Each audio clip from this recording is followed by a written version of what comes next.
घरच्या समोरचं अंगण बघा करतात. आम्ही मराठीत खळं म्हणतो, मालवणी भाषेत खळं करतात. अंगण कसं करतात बघा.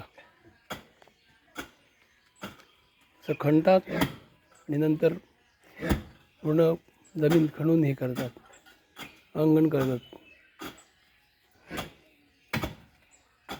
2 माणसं काम करतात. पेळ लावली बघा कशी, सोपानं बघा मातीची कशी बनवली. हे सगळं मातीचं आहे. लोक चिरे लावतात, आम्ही मातीने करतो बघा.